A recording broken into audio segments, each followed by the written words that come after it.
আলাইকুম ওয়া রাহমাতুল্লাহ। জামাতে দুয়া নামাজ সম্পর্কে মাসাইল। 1 নম্বর মিস মারুফা বেগম।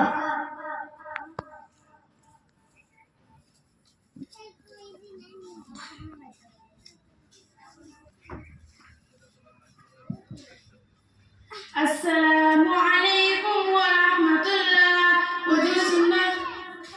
উজু সুন্নাত কয়টা আর কি কি? উজু সুন্নাত 17টি। 1 নম্বর নিয়ত করা, 2 নম্বর বিসমিল্লাহ পড়া, 3 নম্বর দুই হাতের কবজা পর্যন্ত 3 বার ধৌত করা, 4 নম্বর মিসওয়াক করা, 5 নম্বর 3 বার কুল্লি করা, 6 নম্বর 3 বার নাকে পানি দেওয়া, 7 নম্বর 3 বার মুখ ধোয়া, 8 নম্বর দাড়ি খিলার করা, 9 নম্বর 3 বার হাত ধোয়া, 10 নম্বর